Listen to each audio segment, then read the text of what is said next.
Hello, everyone out there in podcast world. Hope you're having a great day. You're listening to the Service Business Mastery Podcast. I'm your host, Tersh. Today's episode, we're going to talk about some really interesting things. I get asked these questions a ton. I get asked about marketing in general a ton, and I'm not a marketing expert, so I'm super excited to have Wayne Mullins here. He's the founder of the Ugly Mug Marketing, highly sought after marketing consultant. So I welcome you to the show, Wayne.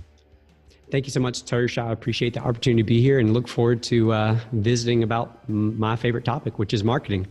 Absolutely. So tell me a little bit about yourself, your background, and how you got into marketing in general. Yeah, absolutely. So this journey actually, Ugly Mug now, we're just celebrating our 11th year in business. But this journey actually started back when I was a junior in college. And that year for Christmas, for whatever reason, my parents gave me some CDs by this gentleman of the name of Zig Ziglar. And I don't remember the exact title of what those CDs were, but it had something to do with selling. And Zig did a phenomenal job of convincing me, the listener of the CDs, that I need to go in selling because it's the greatest profession in the world. So fast forward, I graduate from school. I end up getting a job in sales. I spend the next 3 years really honing my skills in sales. And then I started looking at all the money I was making for the company I was working for. And I thought, you know what, I'm making them all this money. What if I went out on my own and did something on my own to make this, to generate this kind of revenue for myself? Yeah. And the only business that I had any experience in was a very technical business called lawn and landscape. So I left my good paying sales job with a big company and decided to start a lawn and landscape company. Over the next 3 years, I grew that company very rapidly. We went from 0 to 3 years later, I sold the company. The guy I sold the company to actually still has the company today. I ran into him about a year ago. He's still running the company, still has some of the same exact accounts that I had way back then. And out of that growth was really where I poured myself into marketing. I started having some of our actual customers of the lawn and landscape company come to me and say, hey, what are you doing? How are you growing so quickly? Can you help us with our marketing? And so it was out of that Ugly Mug was kind of born. So that's really interesting.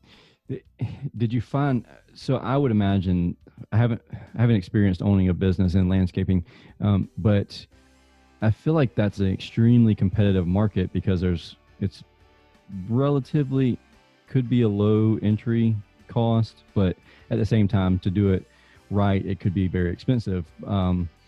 But there's a perceived value of it being a relatively inexpensive entry fee into that industry. Do you find, I guess, could you tell me a little bit about the experience with the marketing to differentiate yourself from the competition in that? Yeah, absolutely. So you are correct. So there's a low barrier to entry to get into that business. So literally anybody with a pickup truck and a push mower can, quote unquote, be in the business. Right. But early on, what I knew, so at the time I was literally, I think I was 23 years old when I started the company, and I probably looked like I was 17 or 18. And I was going in and calling on some very, very large companies trying to win their accounts. And one of the things that I did very early on, which ended up being a very, very smart marketing technique, was I knew when I went and called on these companies, these big, large companies, that I couldn't talk to the decision maker. Like they wouldn't give me the time of day, Right. So what I started doing was every single week, I would dedicate 1 day a week, and I would go to a local donut shop and I would buy dozens of boxes of donuts. And then I had these labels printed with our logo and phone number, and I would stick those on the cover of those donut boxes. And then what I would do is I would go around to businesses and I wouldn't even ask for the decision maker. I would simply bring those donuts to the employees at the various businesses. And so then inevitably what happened over time was I would come in and all the employees had been telling the decision maker, hey, there's this guy who comes by on a very regular basis, brings us donuts. We love this guy. And so they would start selling for us. They would start selling for me. And what I discovered in that process was that the most important thing when it comes to marketing is differentiation. In other words, you have to separate yourself from everybody else. So what all my competitors were doing at that time in that business was they were knocking on the door. They were asking for the decision maker.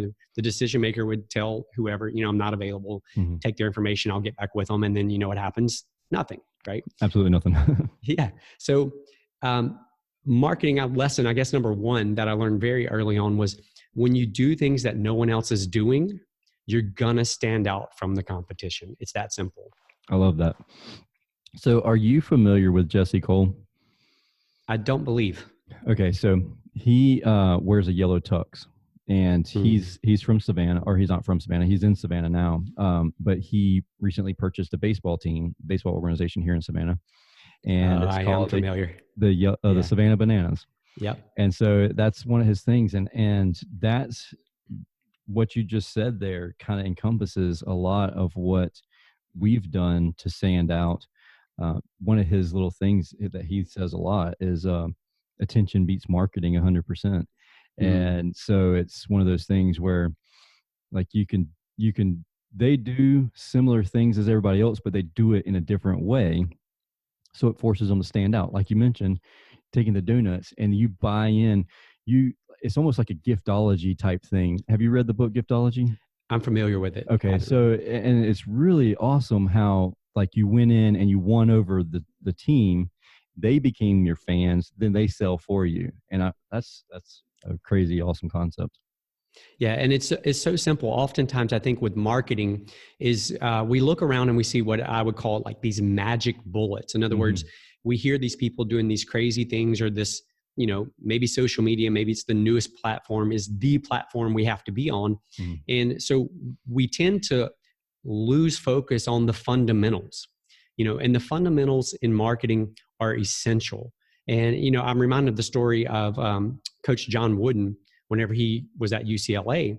And so after they started winning these national championships, literally any high school student wanted to go play for him. So he had, he could choose basically any high school basketball player to come play for him. And you probably heard the story, but on the very first day of practice, so he's got the top high school players from around the country. On the very first day of practice, he teaches them, one, how to put on their socks. And he explains to them, if you don't know how to put on your socks, you're going to get a blister. If you get a blister, you're not going to practice. If you don't practice, you're not going to play. The next thing he teaches these, elite high school athletes coming into his program are how to tie their shoes. And again, he goes back to, if your shoe comes untied and you cost me a timeout in the middle of a game, that's not good for the team. Yeah. And so what I think we're so guilty of as entrepreneurs is we look for that magic bullet, that thing that's going to immediately escalate us or cause us to go from here to the next level of success, when in reality is we're ignoring the fundamentals. We're ignoring the things that we know will work if we have the patience and the discipline to do those. Just like bringing donuts is a great example of that. Yeah. And that's the hardest thing, is the patience. As an entrepreneur, it's like the next shiny object. Oh, this will work. This is the new social media platform. Let's jump on that. And not even knowing if your avatar is even located there. Like, is that targeting your people, or is it, so an air conditioning company, do I want to be on a platform that is targeted towards high school students or, right out of college, whenever my avatar is a 43-year-old female who is a working professional? Like, that's not really my target audience. Yeah. See, Tersh, exactly what you're saying. An avatar, it's a fundamental. And yet when you mention it, or when we sit here and talk about an avatar, most people listening just tune that out. Oh yeah, that's a great idea. I have a general idea of who I'm going to target, right, instead of actually taking the time to build out that avatar. What are their interests? What are their likes? What magazines are they reading? What TV shows are they watching? What are their hobbies? What kind of cars do they drive? All of that information, it takes work to do that. It's a fundamental thing, but we again tend to brush it off as, but let me come back to that. Next I'm gonna jump on this new whatever social media thing is that's happening right now. Oh yeah, I've been guilty of it. It's like, okay, my phones are ringing enough to where I don't really need to spend a week or however long, like really diving deep into this to figure out who my target avatar is. So it's kind of difficult if you're first starting your business out. But if you've been in business for a year or two or longer, you can go through your history, and it's not that difficult once you get started. And if you have a guide that actually teaches you how to do it, and there's companies out there that you can pay $500 or $600 and just give them your entire database, and they'll tell you who your target avatar is. Yeah, and again, that's I would say, step number one before you do any marketing is figure out that avatar. Take the time to do that. Another thing, kind of where we begin with people when they come to us for marketing advice or marketing help, is we begin actually with the definition of marketing. So what is marketing? And here's the interesting thing. We know that after talking literally with hundreds and hundreds of entrepreneurs from all over the country, that most entrepreneurs misdefine marketing. And what they do is they define marketing and advertising as one and the same, right? So they assume that marketing is advertising, when in reality, advertising is just a component, a single piece or component of marketing. And so the way we help people get clarity around what is marketing is simply this. It's a very basic definition. It's marketing is your ability to attract and to keep a customer. So when you think about that definition, the attraction and the keeping part, where most entrepreneurs spend the majority of their time is on the attraction on the attraction side, right? So a simple litmus test for an entrepreneur is this. Take a look at your budget, whatever your advertising and marketing budget is. It doesn't matter if it's $1,000 a month or $1,000 a year. Take a look at that and ask yourself this question. What percentage of my budget is allocated to attracting, and what percentage of my budget is allocated to keeping? And here's the thing. I can tell you without a doubt, the vast majority of the listeners, that budget is highly, highly skewed. It's pretty much 90+% is spent on attracting new customers instead of focused on keeping the existing customers. And that's very short-sighted on our part, because we live in a day and age where it's very easy with some intention to create what we would call evangelists. In other words, people who love what it is that you offer, your product, your service, whatever it is, so much so that they're willing to go out and share that with others. But that takes intention on our parts as entrepreneurs. And we have to make sure that we're allocating time and money and resources to the keeping side, to creating those evangelists. So what I like to think of, and somebody that's listening it may help them also, is a bucket with holes in it type analogy. So you're spending all this money filling this bucket, but you're not paying attention to the holes that are in the bottom or the side of this bucket. And so just as fast as you're pouring water or you're pouring whatever into this bucket, it's leaking out. So you could have a situation where you need a bigger and bigger and bigger bucket, but instead it's the same size bucket. Your company's staying the same size. You're still spending a ton of money on advertising, but you're not spending anything or very little on retention, on customer and client retention. Yeah, no, it's a mistake that so many make. And I love the analogy of the bucket. We often use a very similar analogy. It's kind of like building a fence around your customers. And what happens is, same exact analogy, is that most people spend all their money getting people into their yard, into their business. And then they have all these holes in their fence so that the customers, they come in, they make a purchase, and then they're gone and they're never back again. Yeah. So yeah, I completely agree. So with that being said, would you say that like a constant communication would be best, like an email funnel type thing, or should we use something like a giftology? So we personally we have wow packages. So throughout the year, people are sent things even on their birthday, on their AC unit's birthday. So we put in an air conditioning unit at 365 days, balloons and flowers are sent to their workplace. And they're like, what the heck is going on here? Like, it's not my birthday. Like, no, it's your AC unit's birthday. And then everybody in the office are like, wow, that's kind of weird, but cool. Yeah. You got flowers. So I'm jealous. No, and it creates a point of of talking, right? It creates a conversation. Like, what are the flowers for? Is it your birthday? Is your anniversary? Mm-hmm. No, it's my air conditioner's birthday. Right. So no, that's really, really brilliant. And here's the thing though, when most entrepreneurs hear that, they think, okay, that's great, but how is that putting money back in? Like, I need ROI. Where's the ROI on this, right? Right. We're often too short-sighted. And when we take a holistic approach to marketing, which is the attraction and the keeping side, it shifts our beliefs around ROI. We have this thing called what we kind of defined as the natural progression. And it's very, very elementary, but when we understand it, it really sculpts and shapes the way that we do marketing, or the way that anyone does marketing. And it's simply this: if you think of a clock, so an old analog clock with a minute hand, hour hand, second hand, at 12 o'clock, you have strangers. And so those are people out there that you believe may be a good fit for your product, your service, whatever it is that you provide.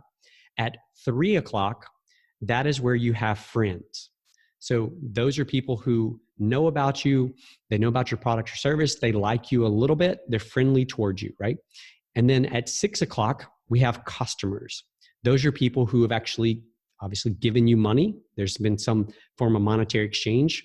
And for most people, that is the complete cycle. So it's stranger. We're going to convince these strangers to become friends. We're going to convince these friends to buy our stuff. And here's the missing piece. At 9 o'clock, you have every single person listening has the ability to create evangelists. There's lots of different terms you could use for that. We like the term evangelist. And so when we look at this natural progression, here's what's happened. So we take people from a stranger to a friend, from a friend to a customer. And if we do a good job, if we exceed expectations, and I'll give some very specific things that we can do to create evangelists, what happens is those people who are evangelists, they go tell their friends. So we bypass the entire stranger portion, which is where most people spend the vast majority of their ad budget, is trying to convince strangers to know about them and to like them. So, and the way that people flow through that funnel, it's kind of very basic sales, techniques or sales things. To get people to go from a stranger to a friend, there's two elements. They have to know about you and they have to like you. So if they hate whatever it is that you offer, they're never going to become friendly with you. And then to move from a friend to a customer, the one core element there is trust. In other words, they're not going to pull out their wallet and give you money if they don't trust that your product or service is going to do what you say it's going to do. Now, to go from a customer to an evangelist, there's really just a few things that are required. And that is simply this. For every entrepreneur, we need to sit down and ask ourselves this question: what does my customer have the right to reasonably expect from my product or service? In other words, what are their baseline expectations from my product or service? And then what we must do is we must engineer, how can we, as entrepreneurs, how can we exceed those expectations? How can we go above the expectations that are already set? In other words, we have to create love, right? So it goes beyond just liking and trusting us. They have to love the experience, the product, the service, the benefits they gain from that, so much so that they're willing to share with others. So how do we create that love? Yeah. So again, step one would just simply be, you have to understand what are their baseline expectations. Okay. So let me tell you just a brief story. So over the holidays, we were traveling. I've got 4 semi-young kids. I've got a 12-year-old, a 10-year-old, an 8-year-old, and a 6-year-old. And we were traveling back from the holidays, and it was around dinner time. And the kids in the back, our oldest begins his sales pitch to his siblings, convincing them that Wendy's is the thing that we need for supper. We don't need to go home and eat sandwiches. We need Wendy's. And so he did a great job persuading them. So before long, we have 4 kids begging and pleading to go through Wendy's. Yeah. So we agreed to drive through Wendy's. We're going to pick up Wendy's and bring it home. And for anyone who's been through fast food, been through Wendy's, you have a baseline expectation, right? There's an expectation of what's going to happen when you pull up to the little kiosk thing and somebody starts talking over the speaker. When I pulled up to the speaker, from the very first words that the gentleman spoke, it was completely above and beyond my expectations. Really? He blew me away. He was passionate. He was friendly. He was enthusiastic. And it just completely like shocked me. Here it is, late one evening, traveling home. We're not expecting anything. It's Wendy's, we're not expecting anything. Right. And so I was so blown away by this young man's enthusiasm. I tipped the guy $20 at the drive-through window. Nice. And just said, keep up the enthusiasm, keep up. You're going to have a great future if you keep this up. And so that's an example of figuring out what is that baseline expectation. So when you think of, people getting air conditioners or heating units, right? They have a baseline expectation. Mm. It's your job then to figure out what are some simple things that you can do to exceed those expectations. Now, here's the interesting thing. So every year that you keep sending the anniversary, flowers and balloons on their unit, over time, what happens is that becomes the new expectation. Right. It's the catch-22, but at the same time.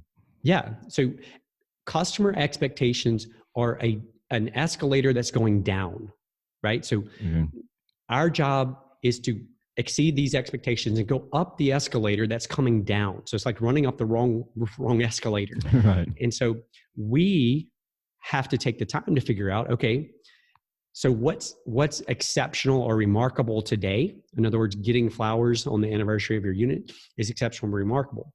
But a year from now, when all, the words kind of spread that that's going to happen, it becomes expected.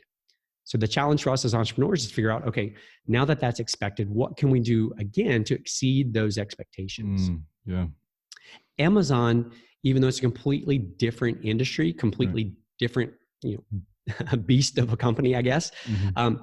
One thing that you can read Jeff Bezos' shareholder letters, and one thing that he says over and over again is customers are discontent. And they embrace that fact. They love the fact that customers are discontent, and what satisfies customers today won't satisfy customers tomorrow. Mm-hmm. And we need to embrace that same mentality. Yes, it's more work. Yes, it's not this shiny, glitzy thing of, jumping on the latest social media platform, but it's a fundamental that separates us, it differentiates us, which is really marketing lesson number one. Mm. When you stand out from the competition, you win. Yeah. And I agree with that. Everything that you just said is, if anybody's listened to all of the episodes, they've heard me say something almost identical to that, because I'm very, very passionate about differentiating yourself from the competition, even down to like the lettering on your vehicles. Like if every AC company in town has a blue logo, why are you also going to create a blue logo just because that's air conditioning related? You need to be different. Otherwise, you're going to blend right in with everybody else. Mm-hmm. Somehow we get this mentality that if everyone else is doing it, it must be the right thing to do. Mm-hmm. And, so I'll give you an example. In our business, our best salesperson is the competitor of the person who reaches out to us. So what often happens is when somebody reaches out, for example, for a new website, more often than not, what happened has been that their competitor has recently gotten a new website. They saw their competitor's website and they're like, oh man, they got a new website. Ours looks terrible. We need a new website.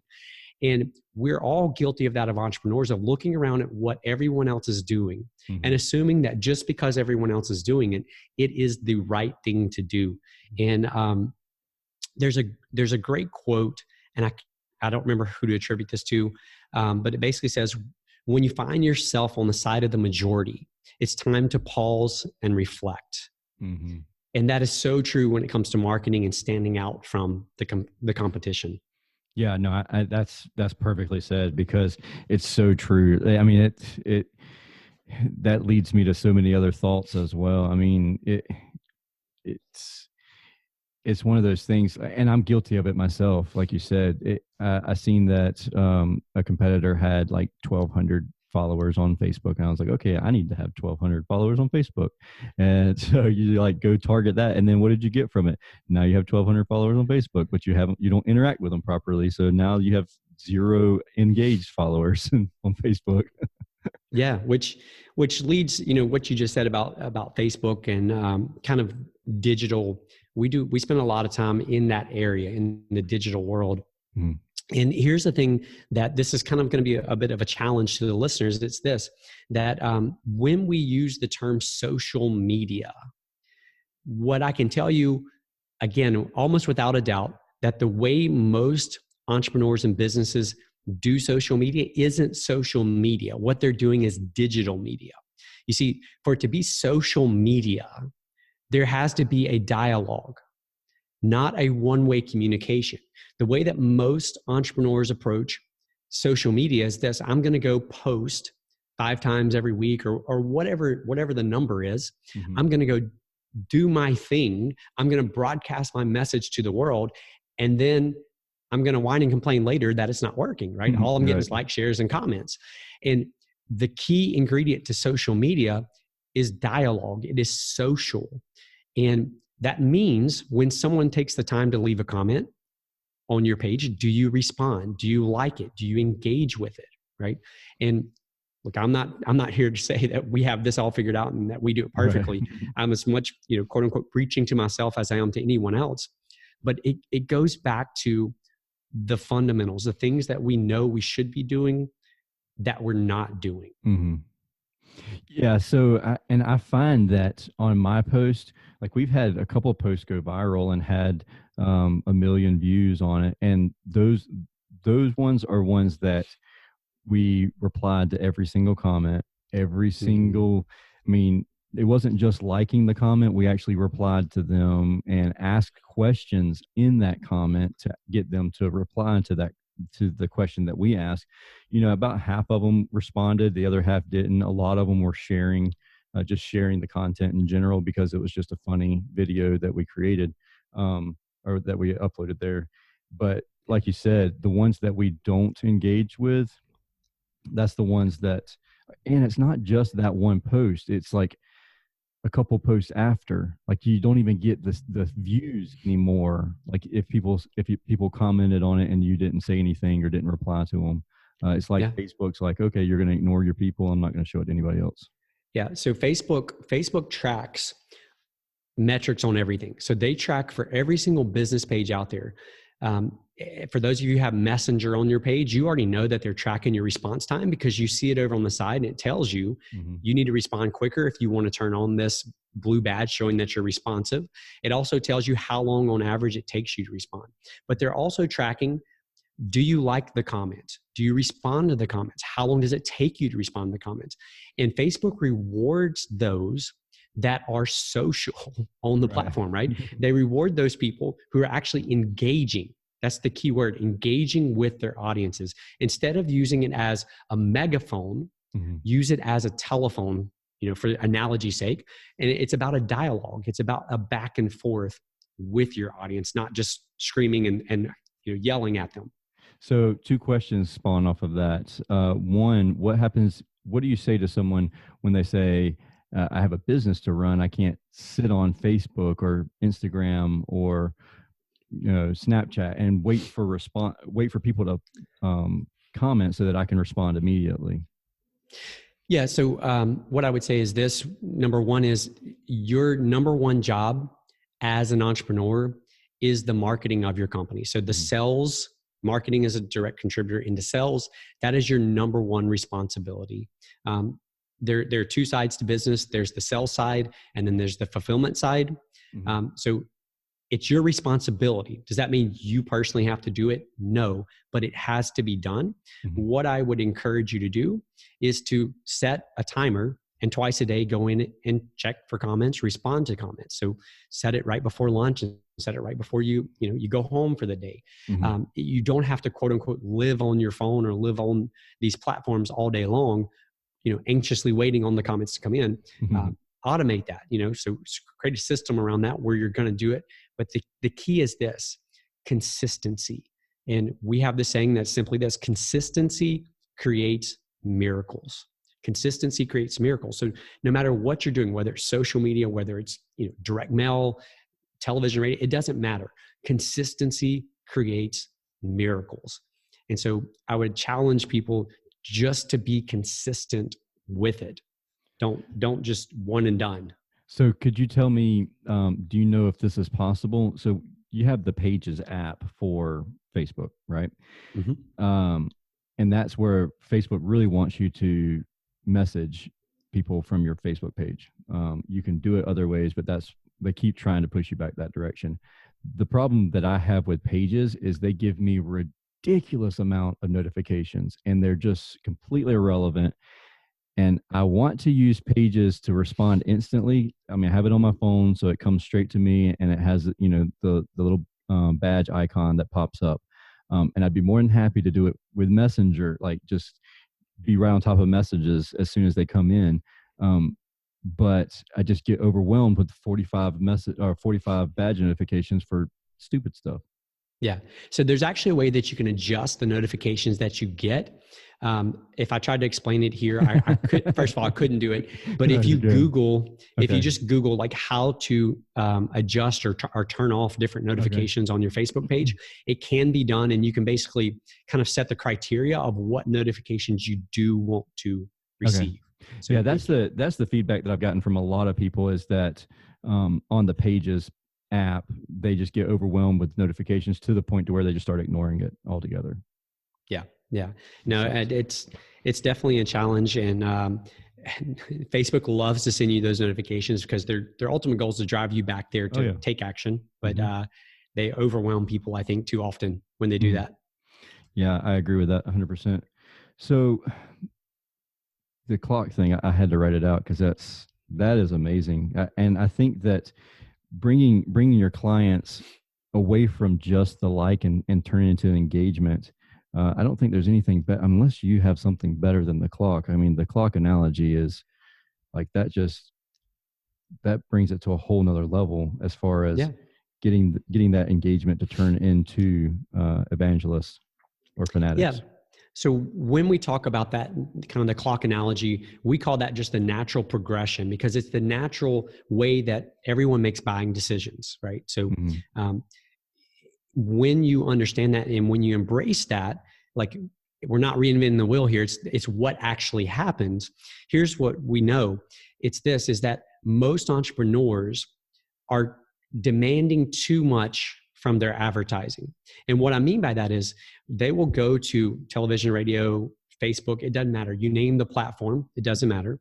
And they expect that one ad, that one campaign to take people from a stranger to a customer. So they're demanding too much of the ad. And instead, if we shift our mentality and we think like this, if we just simply think, okay, we've got strangers, we've got friends, and then we have customers. So the first two elements I need to focus on are simply this: knowing and liking. That's it. So what we challenge entrepreneurs to do is to create a campaign, create an ad, whether it's, again, platform doesn't matter. Create something with the sole intention of getting people to know about you and to like you. That is it. No offer, no call us today, nothing else. Know about you and like you. That is it. So we're basically focusing on moving strangers into friends. The next ad is focused on moving friends into customers. And the core element there is trust. And so when we start looking at it, we can then sculpt our ads accordingly. So if we know ad number one up here is moving people from strangers to friends, we can sculpt our ads in such a way that all we have to focus on is the knowing and the liking. Then our next ad, all we need to focus on is getting them to trust us, to trust that our product's going to do what we say it's going to do, our service is going to meet their need. And the same thing with evangelists if we move to that side as well. So what I would challenge people to do is don't be so demanding on one ad. Instead, what if you take the mentality of, I'm going to split this into 2 or 3 different ads, right? Yeah, I like that. You don't have to increase the budget. The budget can stay the same. But what you're trying to do is you're trying to only communicate the messages that move people the way they're going to move anyway, right? So any buying decision. Do you feel like when you use that, this progression, the natural progression, do you feel like you still need to, or your clients need to see your advertising or your marketing a certain amount of times before they start to engage? I mean, because I've heard things like on average they have to see an ad 7 times, or they have to, see your company 7 times before they'll use it and stuff like that. Now, it's a great question, and I don't have a great answer. But the answer that I do have is this: it goes back to something you mentioned at the very beginning of our conversation, which is the customer avatar. Mm-hmm. Because every single person is at a different point in the buying cycle, right? So the number of times someone who, let's say it's midsummer, Mm-hmm. air conditioner just went out, Mm-hmm. right? The number of times I need to see or hear the Right. ad or whatever is one. Right. That's Yeah. all it takes. Yep. But if you're selling AC units in January and it's 30 degrees outside, it's a completely different buying cycle, Mm-hmm. right? I need to see the ad more often. I need to be convinced that now's the time to make this decision, right? Makes Don't sense. wait till summer. And so understanding the avatar helps determine Mm-hmm. the number of times and even the channels where the ads need to go. Cool. I like it. So one last question about that.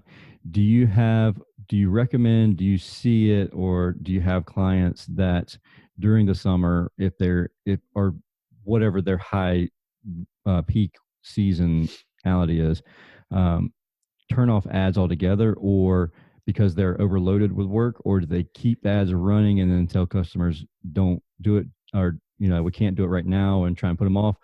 Because you still want the branding aspect of it to be happening, but at the same time, it hurts my heart whenever I tell somebody, oh, it's going to be a day or two, Yeah. and then you're like, oh, they're going to go somewhere else.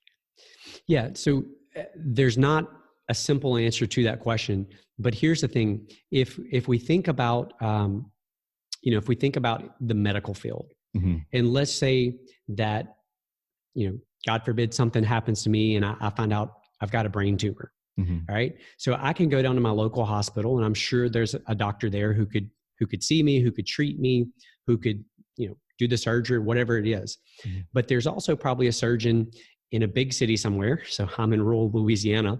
But there's probably also a world-renowned surgeon somewhere who's known for that type of surgery. And so the question becomes, how long do you think it would take me to get in with that world-renowned surgeon who's written books on the subject, who's been in medical journals on the subject? I'm going to probably have to wait quite a while to get in to see that person. Mm-hmm. And so as entrepreneurs, it does hurt us to have to tell somebody not today, Mm-hmm. but what it does in the consumer's brain is completely different, assuming that we as entrepreneurs position it correctly. Okay. Right. So if I call the world-renowned surgeon and his office says, or her office says, it's going to be 6 weeks before we can get you in because they're world-renowned, they're famous. Right. Am I offended by that? No, probably not. Right. B, what has happened to my level of respect for that person versus the one at the local hospital where I could be in tomorrow at 2:00. Right. So it actually creates more of a desire in me, because we are all guilty of, not guilty is not the right word, but as humans, social proof, mm-hmm. we can't escape that.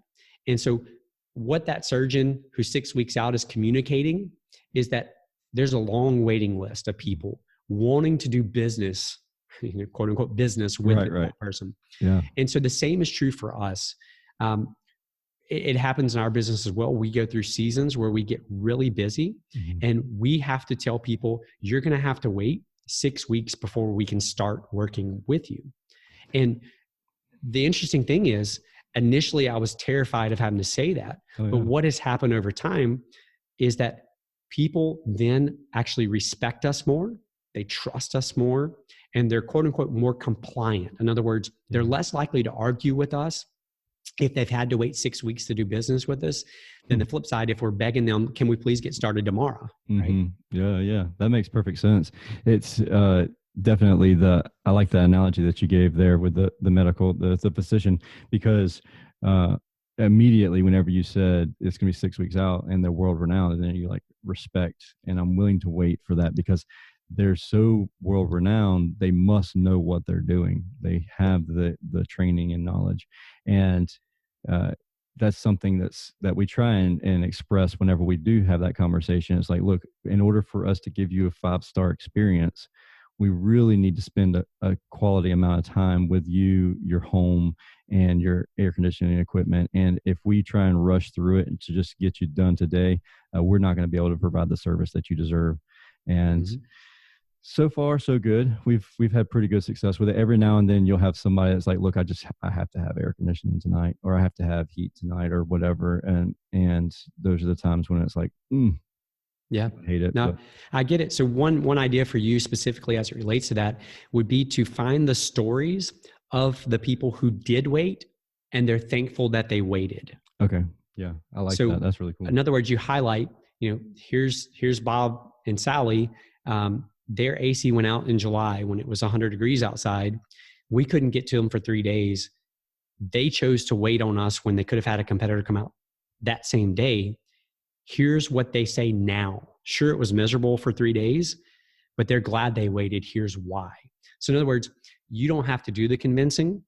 Someone else. Find the people who are glad they waited for your service and highlight them. Use them as your salespeople in those scenarios. So what about this idea? What about getting those people to do a video message?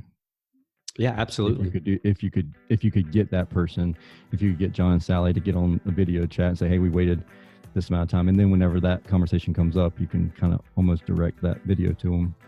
Absolutely. Yep. Worth the wait. Cool, man. I appreciate everything. Is there anything that I did not ask you that you need us to know? No, what I would kind of just summarize everything that we've talked about today would be with this one phrase. It's this: the right thing and the difficult thing are often the same thing. The right thing and the difficult thing are often the same thing. Yeah. And that's not fun for us to hear. But we as entrepreneurs, I think it's in our DNA, it's in our makeup. We're willing to take these risks. We're willing to jump out there and put everything on the line. And part of that makeup makes us tend to look for those magic bullets, right? We want to be ahead of the trend. We want to take and leverage the existing, the newest, the latest, greatest tools that are out there. And all too often, we lose sight of the fundamentals. We forget how to put on our socks. We forget how to tie our shoes because we're so busy trying to learn how to dunk or do the 360 dunk or whatever it is. And so what I would challenge each and every person listening is this: remember that the right thing and the difficult thing are often the same thing. Yeah, I like it. So if people want to get in touch with you, learn more about you, and or have you work with them, what's the best way for that to happen? Sure. It's just on the web, uglymugmarketing.com. And it's got links to our social, channels and all that. Contact information is all there on the site. Perfect. Thank you again for coming on the show. Thank you so much. I enjoyed the conversation. Absolutely. And for all of you who are listening, thank you for listening to the Service Business Mastery Podcast. If you found value in this, please let us know. Share it with Ugly Mug Marketing's social media. Share it with my social media. Tag us. If we're not already connected, feel free to connect, and I'll share it also. So again, thank you again to Wayne for coming on the show, and thank you for sharing all your knowledge, and thank you for everybody for listening to the Service Business Mastery Podcast. The podcast focused on service business owners, managers, and technicians who are considering becoming business owners themselves. We'll talk again next week.